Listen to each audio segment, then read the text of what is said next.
Welcome to another week of Network Roundtable. I'm Dennis Duce, and that was Bludgeon Muffin, No Justify.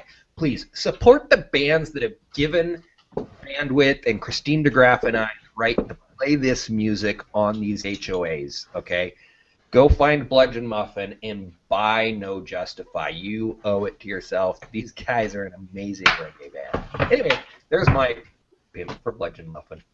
We have Kenneth Manesse? Oh, very good. Good job. Manesse? Good job. Manesse, yeah. It's actually French. Yes. Voila. Oui. Oui. Yeah, I don't care. I'm Canadian and I speak Spanish. Go figure. Wrong side. Wrong border.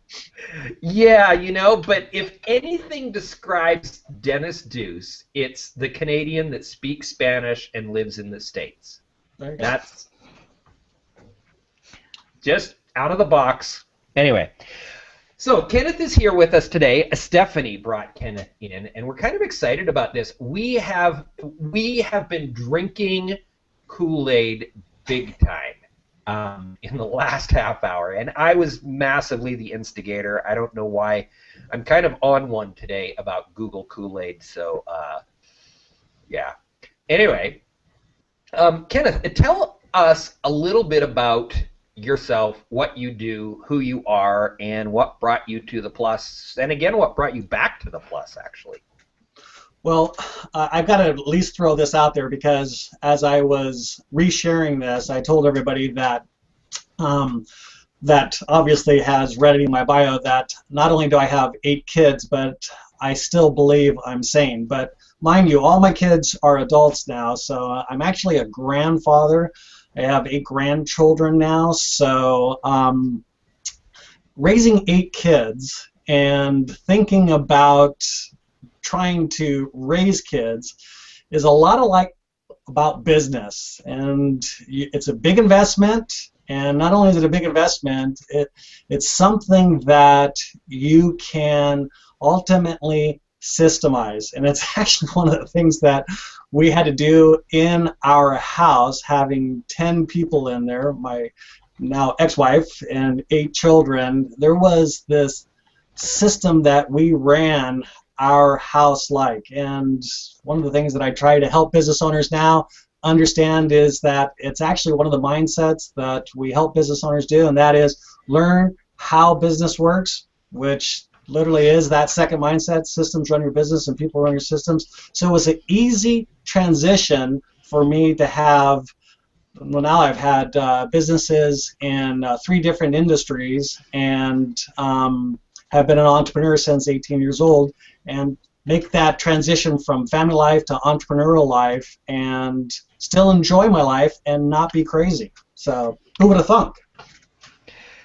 Okay, Stephanie, did you realize he and I had this much in common? Maybe. You never said anything to me. It was supposed to be a surprise. I said today is the day of surprises. Big surprise. So Kenneth, did you know I also have 8 kids? No, I did not know that. Yes, yes. So 16 is enough. Yeah. I would say. Yes, it is. Let me tell you, it's a busy household. I mean, I was kind of fortunate. There was a period of time in our house we actually had a live-in that helped my ex-wife with our kids and do some of the cooking and cleaning. But it's a lot of fun. If you like people and you like to have a great time, then what I recommend is have a lot of kids. Be fruitful and multiply.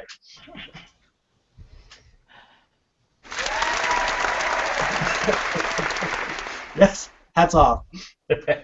Hats off. All right, so yeah, my kids came multiple ways. This is my 3rd marriage, Cheryl's 2nd marriage, and so if you want to know how all the kids came, there's actually a Mia Connect. No, it wasn't a Mia Connect. It was Christine and Mia's show. What's Your Story? And I tell the whole thing. So I'm not going to bore you all to death again. Okay, so we're in the process, Stephanie and I are in the process of revamping Network Roundtable. A couple things are starting to happen. First of all, we've created a page now for, are you kidding me, Kirk? Kirk Sherrod is video calling me. He's also in the audience, so he clearly knows that I'm running an Come on, HOA Kirk, right give us now. a break. Okay, Kirk, not answering. Love you. Okay, sorry about that. So anyway, we're in the process of changing some things with Network Roundtable. We've created a page for Network Roundtable. And let me explain the logo. Okay, the logo is a water pump because early on, I don't think even Stephanie knows this. Early on in the Network Roundtable history, I used to do a part where I would teach people how to work their Google Plus as part of Network Roundtable. And, you know, to me, it's like that water pump. You just got to keep pumping and keep pumping and keep pumping a little bit at a time, and the water comes out. And if you ever stop pumping a water pump, instantly there's no water there. And it's so much work to get that thing going, and if you stop, trying to get it going again is really hard. And it's that way with every aspect of your business. Just keep doing the little things over and over and over again. And it stays pretty easy after you finally get it to pump something. So that's why our logo is that stylized photo of a old water pump. It's also a hat tip, again, as if there aren't enough around here, to my grandfather, Lullaby Rogers. Here, I got it. Okay. And by the way, it's my mom. Lullaby is my mom's dad, thus the last name being Jensen, not Duce, I guess. It's my mom's birthday today, so happy birthday, Mom. Not that you're watching, but yeah. Can you imagine Mom trying to watch one of these, Sherry? Maybe I'll help her when I go see her. That might be easier. That would be awesome. Yeah. Okay. So anyway, so some of the things we're doing is we're changing the platform a little bit. Lightning round is going to change this week. Stephanie, do you want to explain the new lightning round? I would love to. So the idea is that generally, Ken, you haven't been here before, but generally what we would do is we would put the guest, the +1 guest, on the spot at the end of the show in the lightning round, and we would ask them to pick what today's theme had been, knowing that the only preparation that's done for the show is each of us individually and the 10 or 15 minutes that we get in the green room. So that we never plan a theme for the show, but there always is one. And so we used to put the +1 guest on the spot and say, okay, what did you think today's theme was? But the more we talked about it, the more we thought it would be really cool if instead of asking the +1 guest, we asked all of our audience members. Because I think that we could get a ton more interpretations of what happened from someone who maybe didn't participate in the conversation. So we're going to try that this week. So be thinking, everybody in the audience, about what today's theme is, and then once we ask the lightning round question, put it in the comments. Cool. There you go. So that's going to be the end. The lightning round is actually going to be turned back on the audience. And so now, Kenneth, as our +1 guest, your only job is just like jump in and interact with what's going on. It's a round table. Don't worry. Having 8 kids, that's what you have to do. You have to jump in. Otherwise, your voice isn't heard. So it's no different than what we see on every social media platform. You got to jump in at some point. If you want your story to be heard and you want to get noticed, you got to jump in. So I'm ready. Let's jump in. What do you want to talk about? What do we want to talk about? So let's put this one out there. My little part from time to time is, does anybody have any how do you do it G+ questions? So panel, or alternatively audience, if you've got something, let me know, and we'll try and answer that. Does So I've got one for you, Dennis. Okay, see if you can stump me. No, I know I can't stump you, but that's not the point. It's something that other people can use too, because I don't know how to do it. Okay. So we created the Network Roundtable page, right? Which is different than a profile. Correct. There's a lot of people, I think, maybe who are comfortable working with their profile, but they haven't worked with pages before. Mm-hmm.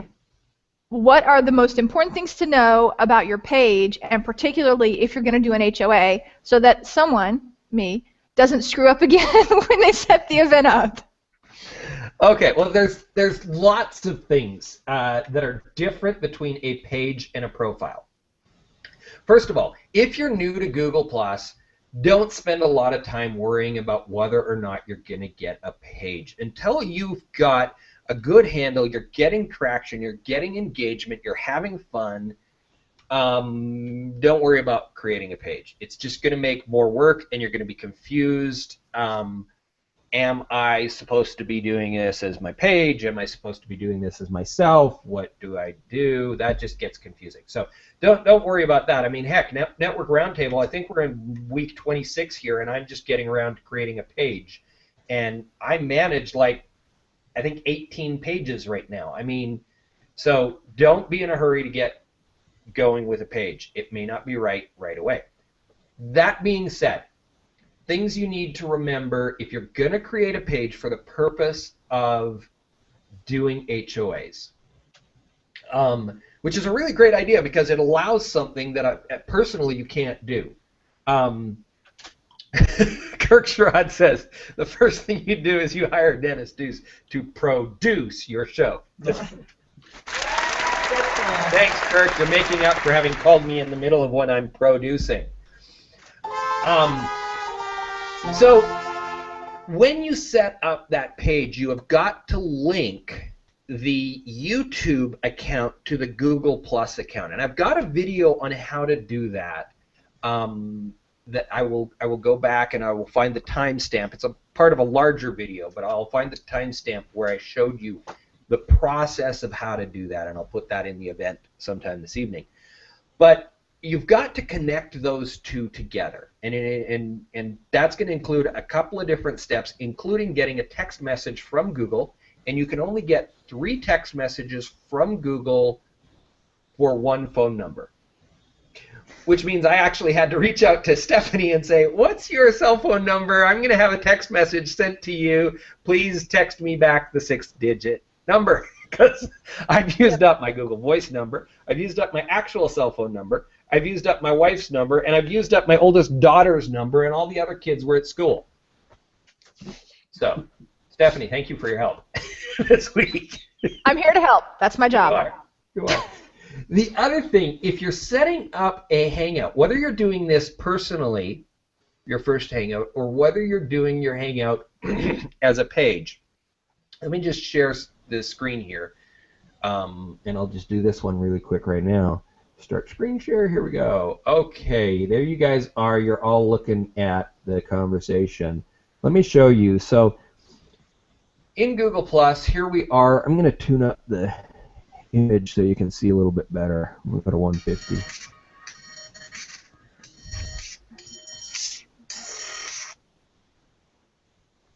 Really, Kirk? Do you have something sitting by a dumpster that you need us to come pick up, my friend? No, but here's the thing. You're on speaker, by the way, in the middle of the HOA. I understand that. That's why I called. Because here's what's happening.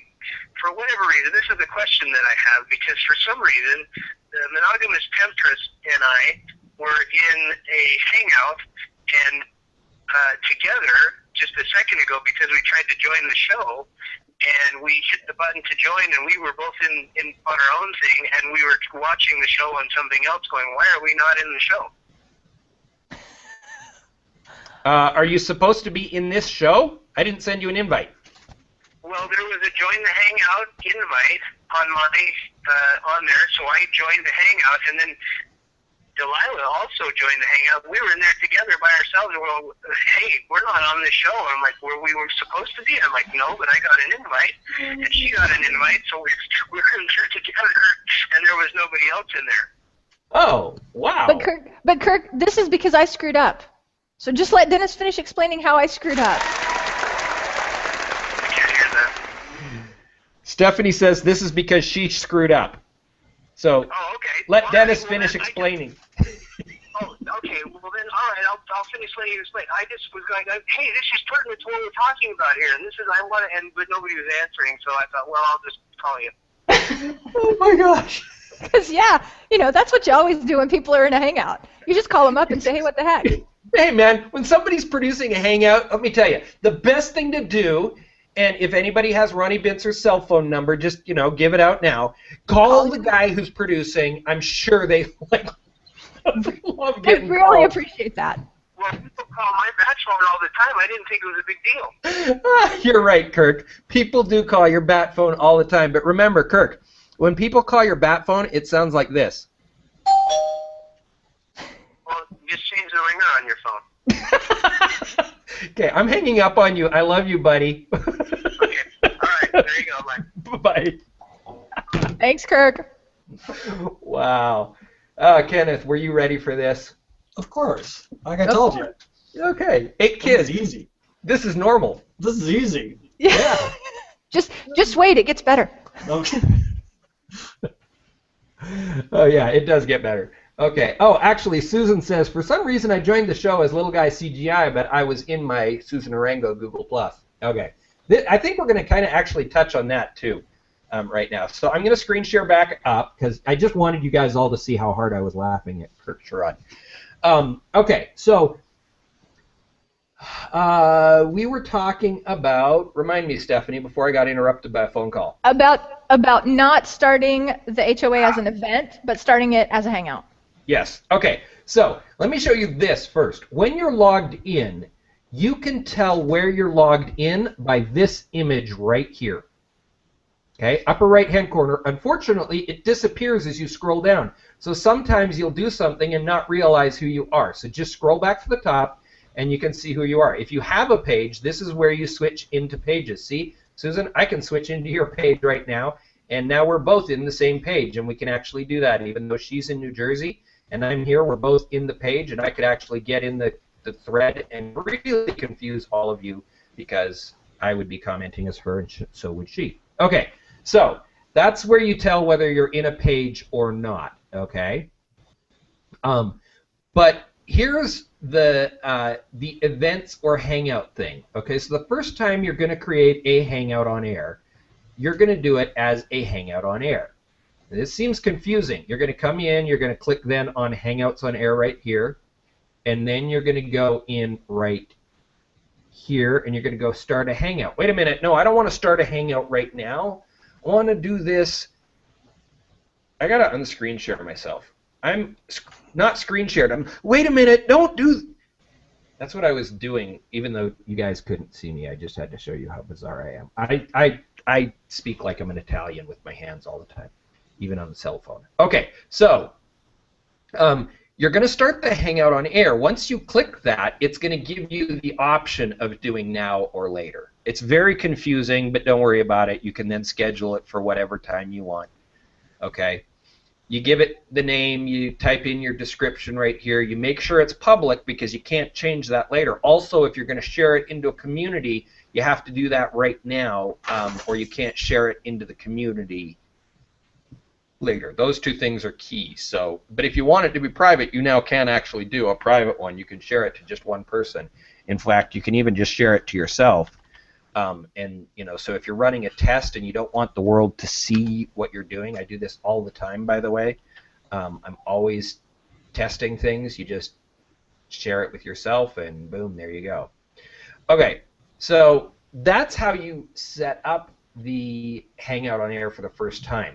Once you've created your Hangout on Air, it becomes an event.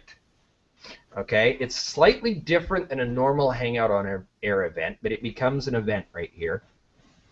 And if you're going to do the next event, so now we're going to have to change this, so I'm not going to do anything with this right now, but you can duplicate the event. This one's in the right page, but it was set up wrong. This one's in my page, set up right, but we're not wanting to duplicate it. So, but what you can do, let me go to an event that I've already produced previously.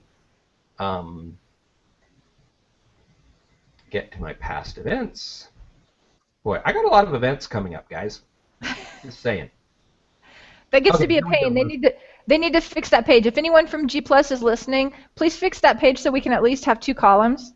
Absolutely, yeah. For those of us who have lots of events coming up, it's really a pain to scroll down that far. Yeah, Thank you. and give us search. Come on, guys, you're Google. Give us the ability to search our events, like seriously. Right. Or like be able to, yeah. Specifically as searching events. That's what I want to do. I don't want to search everything. I want to search an event. Okay, so ABC's a Google Plus, which also is actually changing and has become a page, and it's going through a name change as well. It's now Get Going on Google Plus because ABC's of Google Plus belongs to this wonderful lady right here. That's her brand. Okay, so if you've got an event, though, and you want to just duplicate it up and do it again later, you come in here, and why did that do that? Okay, you come in here to this drop-down, and you go Edit, or you go in the drop-down, you go to Duplicate Event right there. Boom. Okay? Now, a little FYI on this one. You are going to have to take some people out of your list. These are all the people that you have shared the event with. You're going to need to delete that down. The longer you're doing HOAs, the more people Google will let you share to. They're trying to protect people from spam. Don't waste your time trying to find out how many people, because it's dependent on how good you have been at not being spammy. Okay? But I can guarantee you that you have too many people in here, and if you try and share it with that many people, it's going to tell you you can't share to that many people. So come in, you make the changes that you want for this thing, you set the date for in the future, you take out a couple of people, you don't have to take out everybody. Make certain that you leave in Mark Seidel. If you're creating an event, you need to have Mark Seidel, Mark Bang, and HOA calendar at bare minimum. Okay? Just saying. And then you share it, and you've created your next week's event. So your first one takes a lot of work to correct properly. Your next one, not so much. But there's still quite a bit of work. So, was that helpful, Stephanie? Yes, so I know what I did wrong. Okay. And I won't do it again, I promise. Phil Boyer, your 3 columns is not what she's talking about, you goof. That's a setting. Oh, Phil, you knew what you were talking about. You're trying to be funny, I guarantee it. But I love you. Oh, Gina is in the wrong place, I think. Because Gina says she's not able to hang out. Okay, so we'll just hang out, or she? No, she says. Or because she hasn't got. No, she just says I heard Kirk's comment with my camera on, but I can't see myself on the show, and no one seems to be able to hear me. I think she's in the wrong room.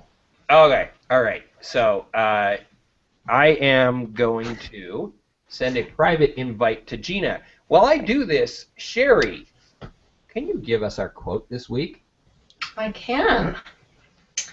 It's actually 2 quotes from someone that made a huge impact on the way business owners think in America. Time magazine named him one of America's 25 most influential Americans. He wrote the international bestseller, The 7 Habits of Highly Effective People, which has sold more than 25 million copies in 40 languages. In 2002, Forbes named that book one of the top most 10 influential management books ever. And Chief Executive Magazine recognized Stephen Covey and that book as one of the 2 most influential books of the 20th century. So I just want to add that Stephen Covey has unfortunately passed away, but Stephen Covey lived about 3 miles from Sherry's house. Yeah, we love our Utahns. We're proud of this one particularly. Yep. We used to see him driving around town. Yep. And the audiobook of 7 Habits is the best-selling nonfiction audio in history, selling more than 1.5 million copies. So here's the challenge before I give the quote. That has got to be on your book list if you are an entrepreneur. That's got to be near the top. So if you have not read that, here's your challenge. Read it, because you will learn a lot. So the two things that I chose today to share that he shared is, I am not a product of my circumstances. I am a product of my decisions. And the second one, he said, is most of us spend too much time on what is urgent and not enough time on what is important. And I think the two go together, which is why I chose to share them together. We have a choice. And it's not what's happening around us that makes the difference. It's how we choose to react, and the decisions that we make each day with how we're going to spend our time. And if we're going to spend our time on what's important or just trying to put out fires, like he talks about. So I think that's cause for some reflection. Am I spending my time on the things that are most important for my business? And am I making good decisions? Because that is ultimately what's going to determine my success, is those, even the small decisions. How am I going to spend my morning? You know, what am I going to focus on? How am I going to react to this challenge that seems overwhelming? Am I going to find a way through it, or am I going to let myself feel overwhelmed? So there's the challenge. Thank you, Sherry. I like, it was really interesting. Stephanie was actually mouthing the words to the second quote. I'm a big Stephen Covey fan. What can I say? Yeah, that was really cool. I was watching that and going, that's interesting. So, Kenneth, thoughts on the Stephen Covey quote? Well, I mean, obviously, as an entrepreneur, one of the things that you start to realize really quick is that time slips through your hands like oil, and no matter how hard you try, the day just passes. It's like somebody turned your clock on, you know, full speed, and that sucker is just spinning. So the question is that I have to answer every day. And I love the Stephen Covey. I'm a big fan of Covey. Matter of fact, it was Covey's book, The 8th Habit, that caused me to launch the business that I have now. But one of the things that I still do to this day, matter of fact, it just sits right here. It's the 3 things that I do. Matter of fact, when I reshared this event, I told people, and I didn't even know we were going to talk about this, that every day I do 3 things. And I figured somebody probably want to know, does that mean I shower? Yes, I do shower every day, so that's not one of the things. But for my business, I do 3 things. And I make sure that I put them in writing. And I still use this till this day. And what this is what I call the 3 Ps. So before I get up and I start my day online or check my email or my phone or any of that kind of stuff, what I do is I sit down and I do my 3 Ps. And what my 3 Ps are, and if anybody's interested, I can be more than happy to share this, is the 3 priorities I need to get done today. So priorities precede anything and everything else, because those are the important things that have to be done. And then the second P is the 3 people. And a lot of times the P's have to do, the people have to do with some of the priorities that I have to get done, so it's really important I connect with those 3 people. And then the last 3 is the 3 projects that I'm working on. And I constantly, for over, 20 years now, work in just those 3 areas: priorities, people, and projects. And as you see my list here, I have 1 checkoff to do, and my last checkoff is a plan that I'm still working on, which when I finish here, I'll make sure some of those emails that went out, I get responses, and I can check that off. Now, why is that important? Well, as an entrepreneur, I only have so many hours in the day. And if I don't take and manage that day in a way that's productive, then already I've shot myself in the foot, and I'm going to be my next day that much further behind. So I've got to get a system for working my business, so no longer is the business taking over me. I'm taking control of my business and doing the things that work. So one of the things that I make sure I do is I write those things down each day. I put them in writing, meaning that I make that connection with my brain and my hand that this is something I have to do, and I write it down. So the very first thing, if it's not in writing, it doesn't exist. Plan the work, work the plan, and then finally, never quit. So I've been doing that for over 20 years now, and that's why there's a lot of things that I've been able to accomplish in such a short period of time, because I don't let the circumstances, especially the tyranny of the urgent, and any of those that are familiar with Covenant, we all know what that means. I don't let that even be a part of my day, because the reality is it's just going to try to steal more time from my day. So Awesome. that's my answer. Interesting that he's such a Covey fan, and today we chose to share a Covey quote. Yeah, big fan. Matter of fact, like I said, the 8th Habit, I don't know if you guys got a chance to read the 8th Habit, Yeah. but the 8th Habit is completely different from the 7 Habits, and the 8th Habit is literally talking about, okay, and this is the word that jumped out of the book and into my heart and caused me to really start thinking, okay, what is my legacy going to be? And when I say that, at the time, I had just finished selling a business, and I was planning another vacation. I was thinking, okay, you know, am I really going to spend the rest of my days just, you know, with the toes in the sand and drinking out of glasses with little umbrellas, or am I going to have a legacy? And that word just like planted a root in my heart. And then something really big happened. I was reading the book, really kind of thinking about legacy and what my legacy was going to be and what I wanted to do, and 9/11 happened. Mhm. And I remember sitting there, and I remember when it happened, and I still had the book sitting on the armrest of the chair I was sitting in, and it all became real clear, and my perspective became real clear about what it was that I was going to do now for the rest of my life. So both of those books, 7th Habit, obviously doing my 3 Ps still to this day, and then the 8th Habit, leaving a legacy, is something that I've been trying to live ever since then, since 2005 when I started 3-Dimensional Life. So. Wow. Sounds like you've got a sharp saw.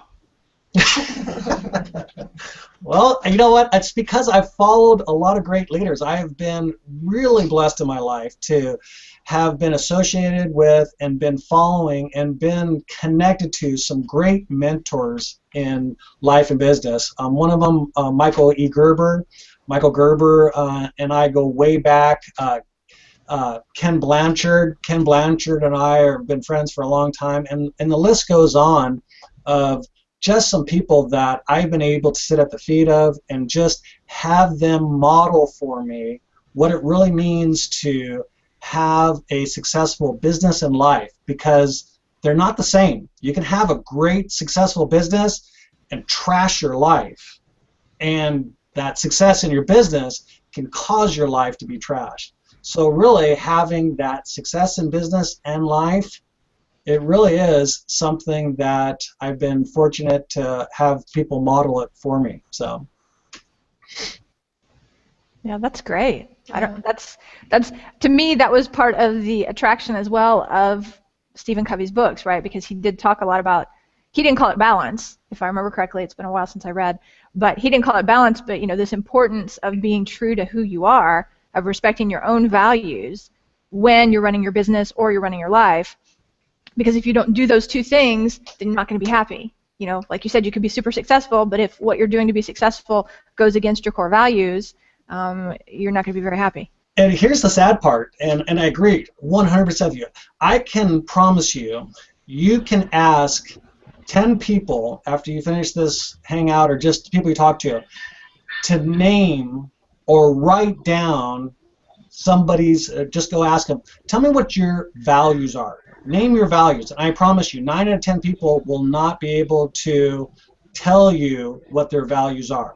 They'll give you the kind of their best guess. Well, I like my family, and I like my job and stuff. But here's the reality: is that your values are your true north. It's your compass. If you want to set out a direction and you haven't set your values in place, and I promise you this, the 5 values that I have are actually written on my wall, and if you want to see them, you can go to follow me on my Instagram because I posted them there.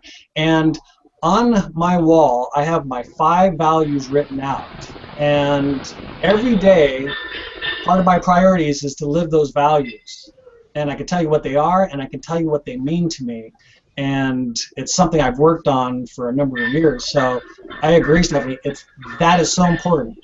Ask people, tell me what your values are, and it's really interesting the type of response you'll get. I don't think that's my feedback, is it? No, that's from the Caribbean, and I just muted the Caribbean. Okay. Yeah. To me, that's one of the key pieces in building value in your business is understanding who you are and how your business matches up with that. Because if you have a vision to be something that's completely against who you really are, you're never going to be successful. Or if you are, it's going to be at the expense of your happiness. Well, and you say something that's really interesting because when we created 3-Dimensional Life, what we wanted to do was help people understand the purpose of their life, the purpose of their work, and the purpose of money. And one of the things that we do is this, what we call values clarification. And if you've never done it, I swear everybody that's in business needs to do it, because here's what's most important about values clarification. And that is that what we see so many times in small business owners is they have what's called competing values. And what that looks like is values that compete. And it normally happens for small business owners. They want to be successful, and that's one of their values, and they want to spend a lot of time with their family. And those competing values, no matter which way they start shifting, causes an internal conflict. And that internal conflict really causes this problem where they can't get a handle or a grasp on what they really need to be doing that day because they're torn. They move this way a little bit, and then they feel like, oh God, I got to move this way. So values clarification is really important so that you set that and you don't have those competing values. That way, when you set your compass and when you start moving towards that in your business, you've got that, instead of that tug-of-war, you've got that pace set so that you can fulfill that each and every day.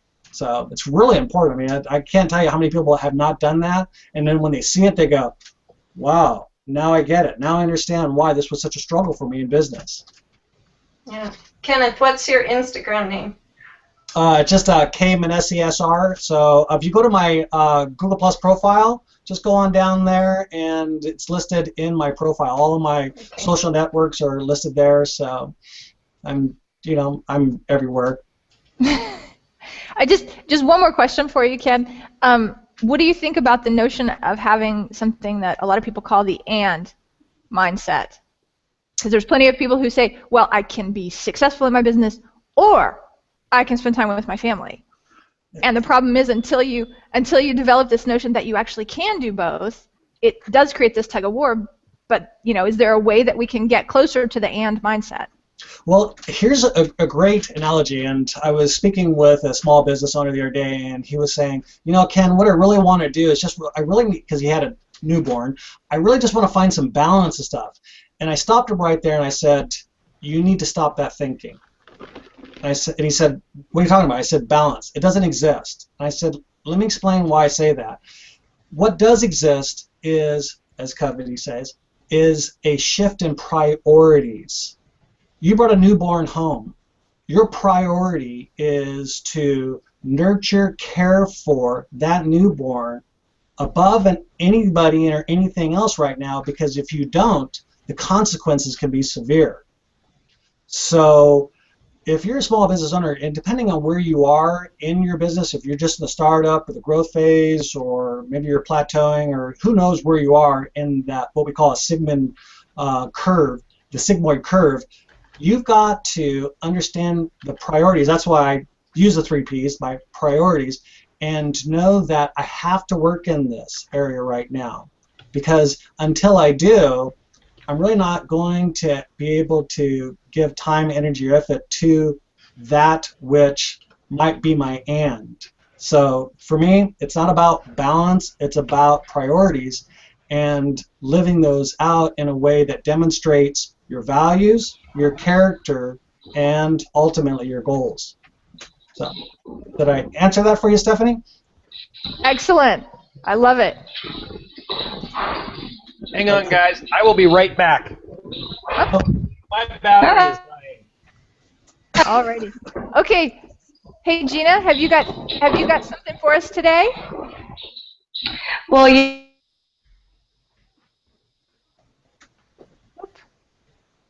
it's just the Caribbean, and that's what. Anyways, today I haven't most of what's been going on. I just don't even know if this matches up with what you guys have been talking about. And I don't know why my camera's not working. That's a question for Dennis. But anyway, okay. So, let's just see. Today I wanted to talk about hiring effective employees, which is part of our business because, of course, we are attracting bright and dedicated people to help grow our businesses because we are becoming successful. And so, as we all experience in owning our own businesses, it's difficult to find the right people to help make the business grow in the right direction, and that they present the company well and in a good light. Of course, there's the internet, and you can put your job position available out there to the world, but these are not people that you know, and you can send in, they can send in their resumes, and you can read it and consider it. But keep in mind, don't forget about the people who know you, okay? They know what you're doing, and they can be a valuable resource for finding the right person and the right fit for the position.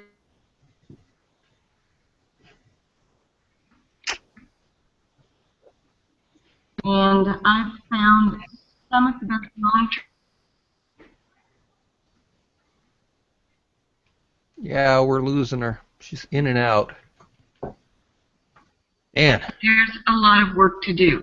There's a lot of time and money invested in.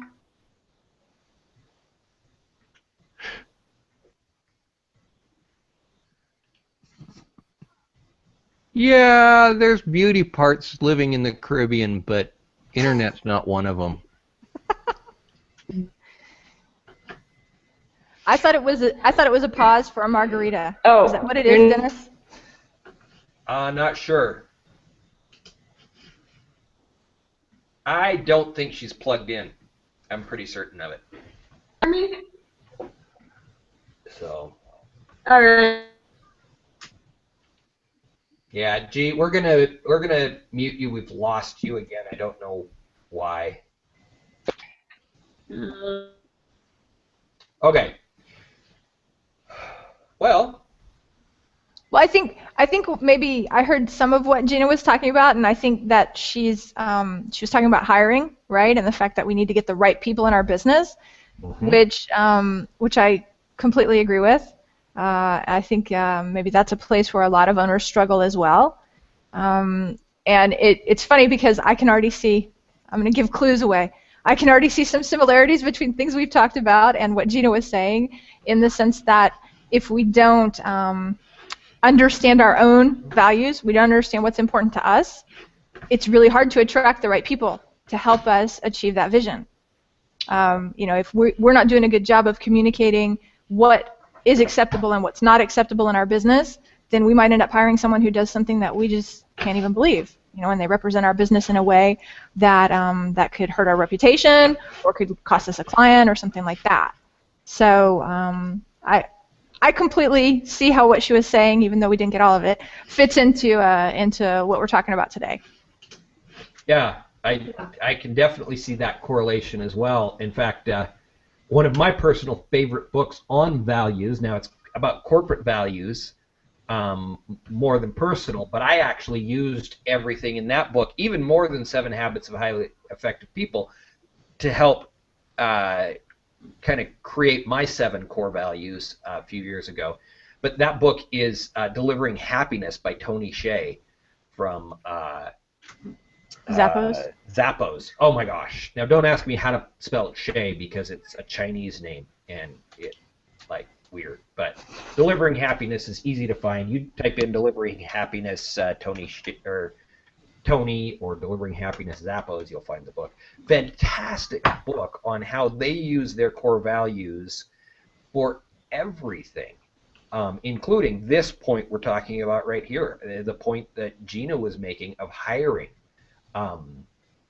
It's key to every aspect of what they do, but our values can be key to every aspect of who we are, as Kenneth was saying.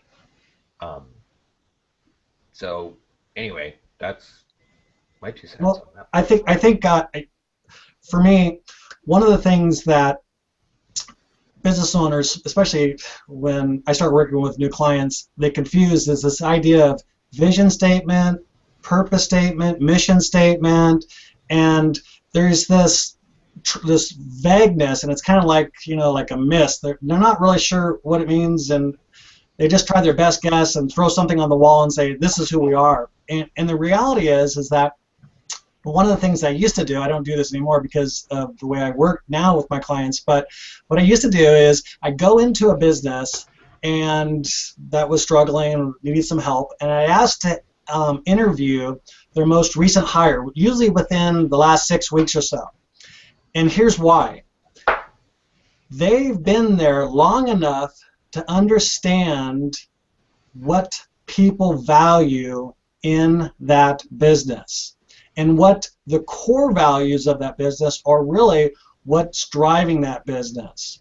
And they haven't gotten to the place where they're playing the game yet. So say, for instance, like in business, maybe the value is knowledge. So there's, this is above your pay grade, you don't need to know this. This is something that you'll never be able to get to until you get to manager or something like that. So right away, people start to play this game that, ooh, knowledge is power. So they start moving and working in a way to try to gain more knowledge, to have more power.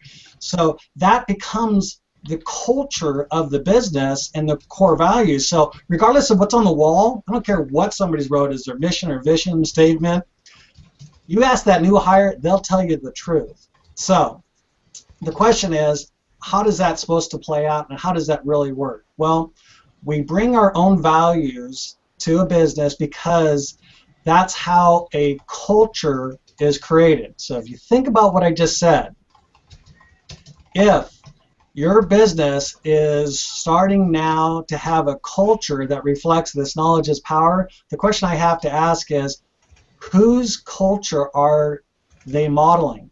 Is that your values? And that's a really aha moment as a business owner where you go, whoa, wait a minute, what are you saying here, Ken? And you know what? I'm telling you the truth. The truth is that that culture needs to be established, and how you do it is you understand the vision for your company, and then you create a mission statement, and that's what causes the vision to take place. The work that we do in our mission is helping us to create the vision. And that is all done now in a culture of, and you define it as the business owner, so that your values can be demonstrated. So hopefully I didn't lose anybody on that, but just so you know, it's vision first, then create the mission, and then make sure that that is a representation of your values and the culture you want to create. Because business is not a building, it's the people in the business that make that business alive. It's not the 4 walls, not the sign, it's the people. And it's not the logo. Yeah, well, and I think, Kenneth, because you have one of your 3 Ps being people, which a lot of the time I assume is your people. It could be customers or other people as well. But if you're focusing some of your energy on those people and making sure they are clear on your values and share those values. I think that's critical. Well, here's the wonderful thing that most people don't get about Walt Disney. If you went and asked the guy cleaning the gum off of the sidewalks what the vision of Walt Disney was, he knew it. He said, this is the happiest place on the planet Earth. And what was that telling him? And what it was telling him is the work that he was doing was helping to fulfill that vision. Because let's face it, have you ever stepped in gum and then got in your car and put it on your floor mats? And I'm talking about something I just did just 2 days ago. It ruins the whole experience.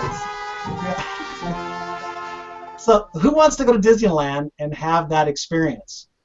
So they understand the core values, the mission, and the vision, and the work they were doing was helping fulfill that. So, and anybody's business owner can do it. It just takes a little time of working on it so that the people that are working in it can help you fulfill it. Yeah, I think there's also the question of being clear yourself. I mean, when you were talking about that aha moment where business owners actually realize, oh, what I was saying isn't actually an accurate reflection of what my true values are. I think that happens too, and so some people, it's not that they're not communicating it well, it's that they're not even aware of what their real values are until you kind of put their face in it and say, this is the culture you created because this seems to be what you really value. Yeah, and it's sad. I mean, we all have heard the expression WIIFM. It's that radio station that so many business owners turn on because of the fact that that's what they're about. And if you don't know what WIIFM stands for, it stands for What's in It for Me. And I can tell you, it still goes on today. I just talked to a business owner. I said, tell me what the vision is that you have for this business. And no lie, this is what he said. He said, I'm going to make a ton of money so I can buy that house on the beach and sit there every day drinking my margaritas, watching the sunrise or sunset. And I said, wow. I said, how many people do you think are going to help you fulfill that vision? Yeah, tell me where you find them, Yeah. Right? Yeah. Yeah, in the United States, we don't have a whole lot of those people that want to do that because we understand what true freedom is and true opportunity is. And I'm not going to use my freedom and opportunity to help you live at the beach with sand between your toes and a drink in your hand. Well, unless maybe I get to live in the house next door. Yeah.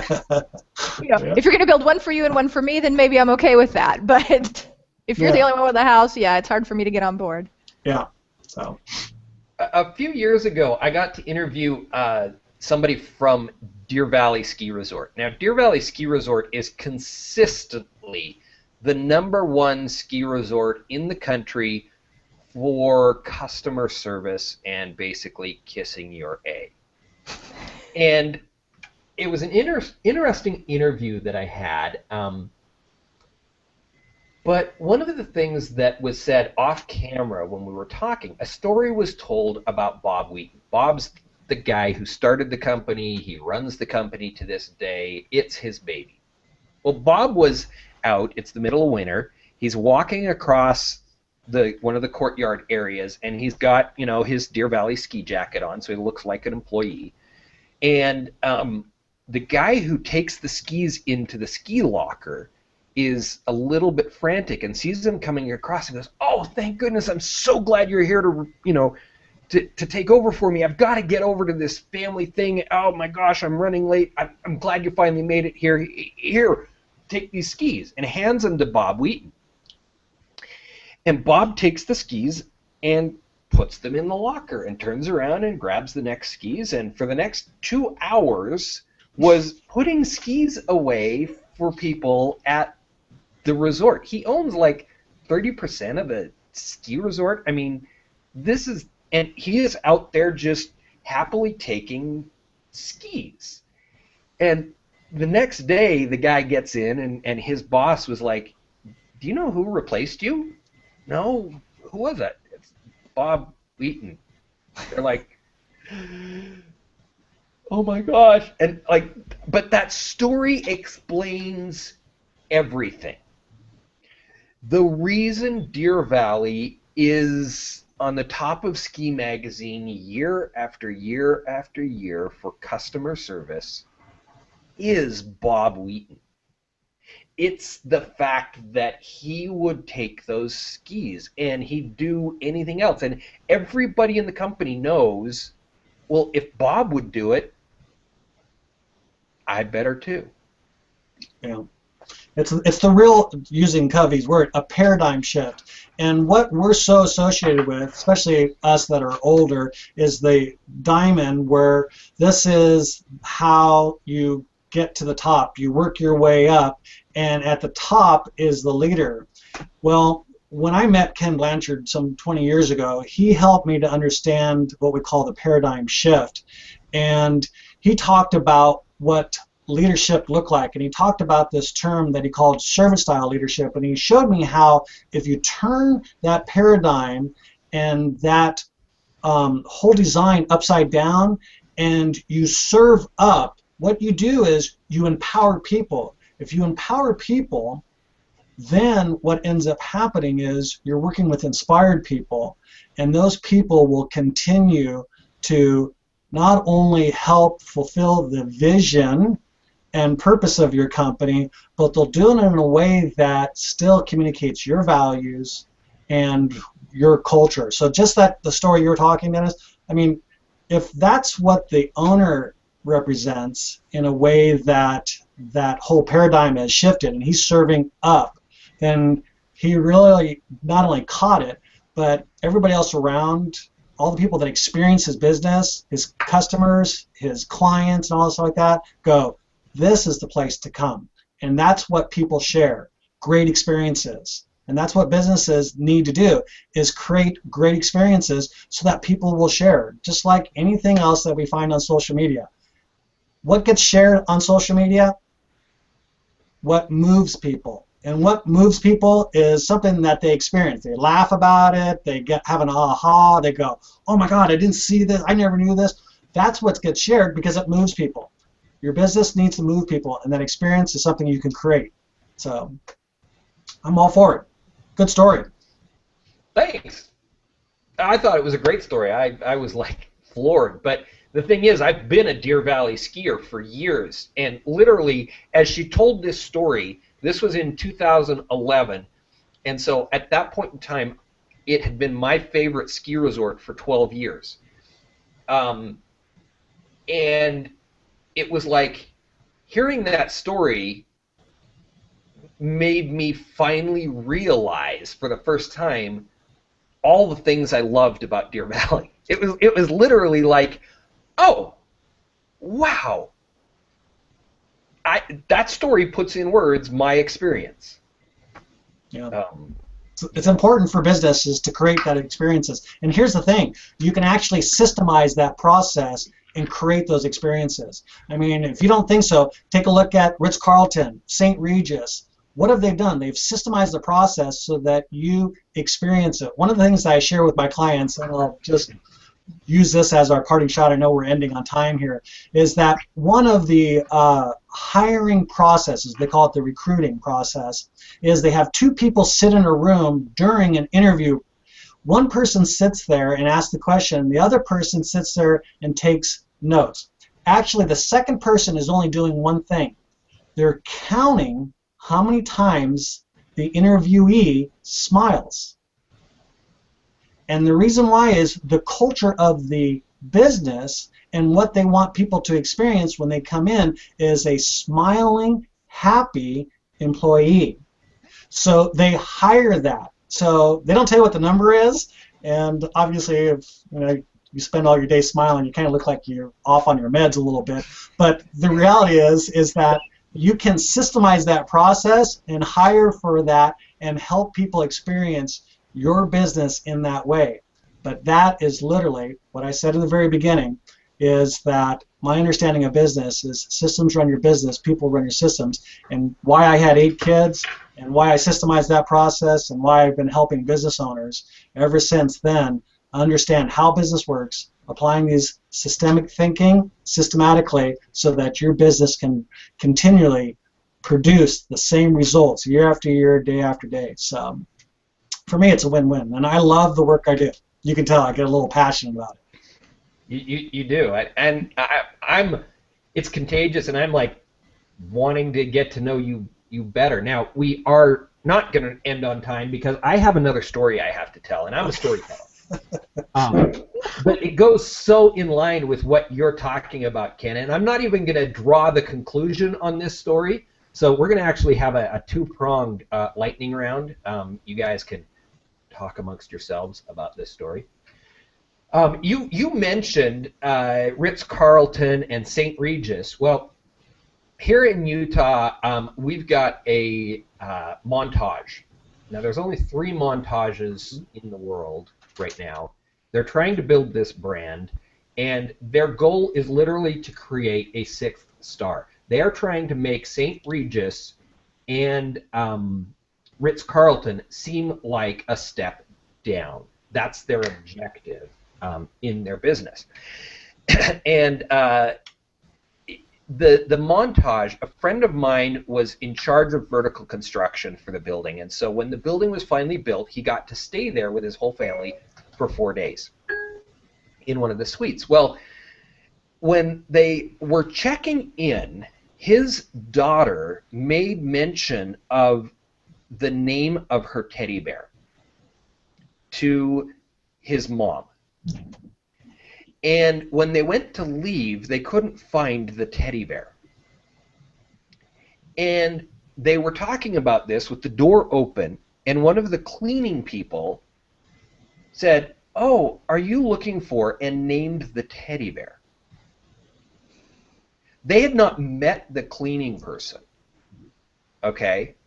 But somebody in the vicinity had heard that name. They had put it into the database. The database was available on the card.